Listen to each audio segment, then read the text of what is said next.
Hello everyone and welcome back.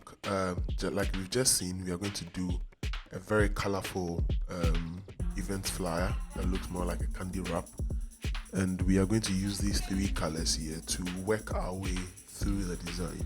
It's going to be very simple and straightforward. So we are going to first of all use this hot pink color. So let's turn off these other two colors, and then to start with the background, we can either go with the shape tool or the color fill. So if you wanted to go with the shape tool, you just select the shape tool and draw a shape over the area, but let's go with the solid color. So click on this, and then with the solid color you can pick the color. So let's just pick this for the interim, take it below, and then you see there's a difference in the color, so we are just going to pick from the colors we already set. Alright, with that done, we don't need the color up there, so let's turn it off. Alright, and we are going to use these vectors right here. I'm going to make them available in the description. So let's pick drag and drop. So basically we are going to drop the vectors scattered all over, rearrange them, and then put color to them with some effect. Alright, so I'll speed until the setup is done. Just watch along and follow as we go. Alright, so like I said, let's turn this off because we are done with it. We can even delete it if we wanted to. Alright, so let's set the vectors and get back to it.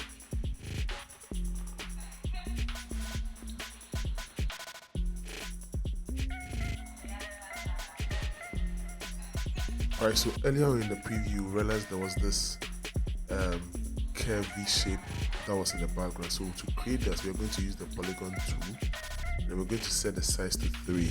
Alright, so we are trying to create more like a triangle, then we can manipulate it. Alright, so let's pay attention. So we are going to use the direct selection tool to manipulate the point. So let's select this and drag, and we can select the other two and try and minimize it. Alright, so something like this. Now to get the wavy look, I'm going to use the pen tool. So you're going to use the pen tool to add points, and then we would use the direct select tool to move them up and down, or to move them in a wavy direction. So let's select this tool, move them up, and we are going to use the pen tool once again to create another point elsewhere. Use the direct select tool to select these points and drag them down. So it's easy. You can use the handles to manipulate them, or to perfect the curves if you wanted to.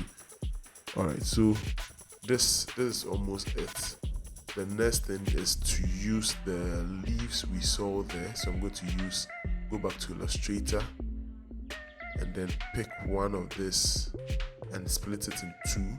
Then I'll drop it in there. So let's watch along and follow. So let's duplicate this. We are going to use the shape tool by picking the line tool. Alright, the shape toolbox.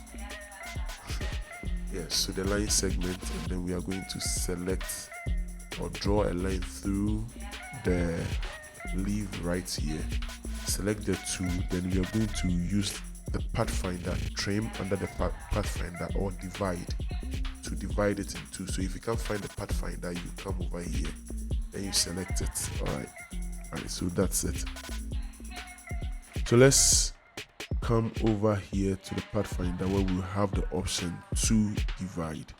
So we click on divide, and once that is done, the leaf is still in group. So on group, select and on group. Alright, and then you will have it separate. So click away and then select. Alright, so that's how it is done. We are going to click this, drag and drop in there. We can now apply the yellow color effect we saw in the middle with the template. Alright, so let's apply the yellow to the ones in the middle, and then the blues to the ones at the ends. Double click on the side. Alright, so the layer style pops up. Click on color overlay, click on the color overlay to highlight it, and then pick this color using the eye picker. Alright, so now we are going to apply the same to the object above, and to do that we are just going to press and hold the Alt key, click on the effect, drag, and then drop it on this layer, and the effect will be applied. If not, you can go through the same process as we did for the first one. We are going to apply the cyan color to the leaves as well in the same way we did for the ones in the middle. So let's follow along and practice.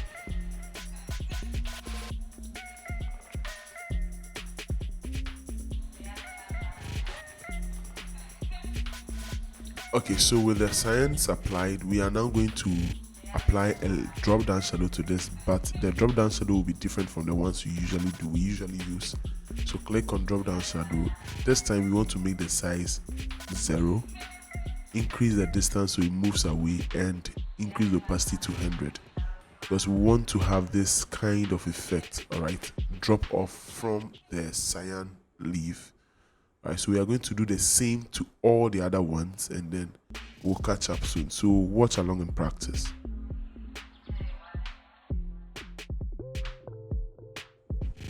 Alright, so with this done, it's time to drop our model in the middle. So to do that, we have this image up here we've already cropped out. Alright, so if you pay a close attention to it, you realize that the details of the hair is still very much like the original. Alright, so we are going to go through the process of doing that. So let's zoom in. You see most of the styles we use to crop out the hair is effective, but to some extent depending on how detailed the hair is. Alright, so you can see the before, the crop, and after. Alright, so let's try and see if we can achieve this. So to do that, let's Ctrl J to duplicate this layer, because we are going to edit the new layer we've created. And there are several ways of going about it. We can use the quick selection tool to select around, alright, the image and delete. We can as well use the magic wand and then click one. It does the selection, but you realize that the details in the background still appears in the hair. You probably increase the tolerance and all that, or use select subject, allow the software to determine the edges to select, alright, but the details of the background is still in the hair. You can even use the pen to crop, but it will not give you that. Alright, so let's do let's rather use the select tool like this, alright, because it selected the image out. So let's invert the selection and then apply layer mask, so that you have the background rather maxed out, and you can see the hair is very detailed, and the maxing out didn't get to the details in there like it did here. Alright, so to do that, we are going to do a simple trick. Alright, let's just move over here, select and mask, click on that. Alright, and then you want to come over here to the view, how you view the image in the selected mask. Usually keep mine with overlay, because the red background most times brings out the image. Alright, and then you would also want to use this tool right here. Alright, the edge refine tool, select that. Alright, so you have the brush popping out, so you can use either the close or open square brackets to increase the size of the brush. Then you can sample the color in between the hair, in the details of the hair. Sample, click one, and just hover the mouse around the hair to erase out the background from the hair.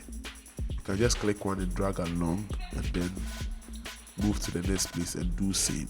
You would want to be careful not to move too close to the face, as to avoid erasing parts of the face. Alright, you're probably wondering if wow, we can use the eraser tool to do that, but it will not be this effective. Alright, now you would notice that the erasing or the masking out we did has affected the dress right here, right? So that's why you want to keep the brush as small as possible.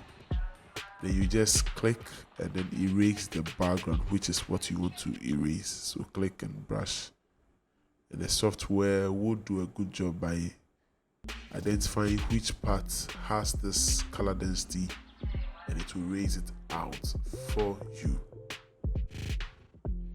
Now you want to move over to the layer output 2, then select layer mask.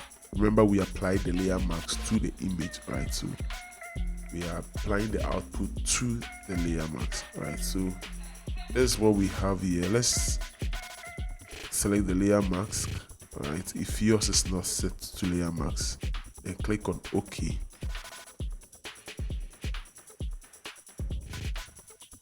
Then there you go. You realize that the detailing has been applied. All right, so let's change the color so you can see how much detail we've had maintained with the hair. And that's how to go about erasing the hair from the background, raising the background from the hair, right? You could have gone with a pen tool and you would have something of this sort. Let's delete this, right? And select this. All right, so let's see, and you have this. So take a look at the left side and the right side, and you see that this looks better, way better than this side. So that's how you want to delete or mask out hair from backgrounds. So we'll just drag this image and drop in our canvas. I want to apply hue and saturation to change the color of the dress. All right, so to do that, we would have to go through this, and make sure you always clip this effect to the image only, also to apply to all other things. Realize that once we move the handle, it affects every part of the image. You can do that by using the quick selection to select areas of the dress. For instance, this dress is uniform in color, so you can do a quick selection using that to select, and then you would apply the hue saturation to that. Forget about the hand, we'll correct it later. Now to correct this side of the selection, we will just hit kill as a quiz on the keyboard, kill, and then you have this reddish thing coming up. So wherever there's red, it means there's selection. All right, and where there's no red, it means the selection doesn't match that side out. All right, so I hope you understand. All right, so we would use the brush tool this time around to paint back that side. So it means that the selection would affect that side or would escape that side. Okay, let me put it this way.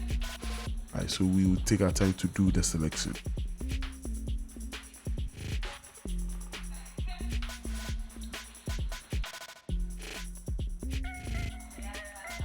And once it's done this way, we just have to hit the same letter on the keyboard, which is kill. All right, and then it will bring back the selection, and click on hue and saturation, and then you'd want to click on this.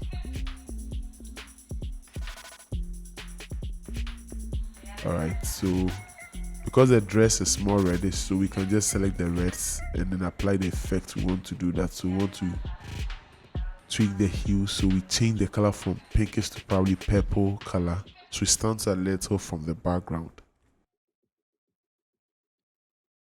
You'd also want to link these two layers, which is the hue and saturation, to the picture, so wherever you move it, it moves with it. All right, let's try and rearrange the page and move on with it.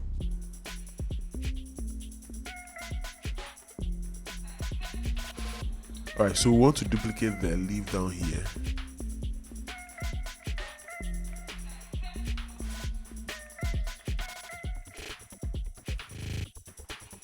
All right, and then use that to cover the bottom side. That is what will probably keep the name anyway. So let's make a duplicate, take it above the image. Let's rename this to image.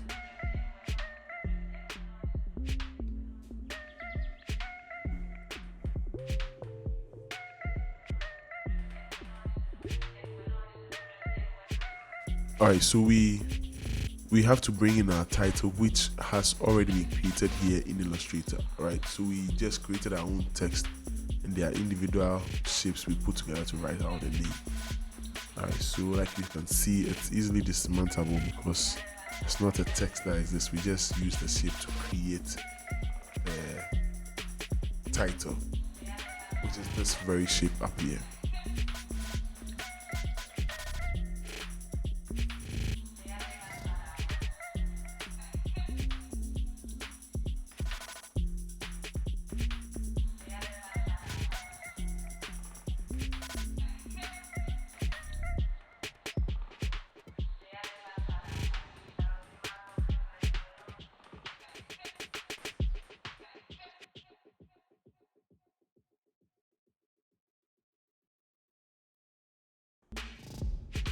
Alright, to save us time, we are going to drop the details in there like this, and then we'll just explain them. So these are the text, we just put them around like that. So you want to just drop your text in there, and the title goes like above that. Right, so basically that's how you just do it. So the essence of this tutorial to let you know how to go about this. Alright, the text, you can just drop them in a crazy way so it makes sense. Alright, so you can always change the background color to any color that suits you, and it will be nice.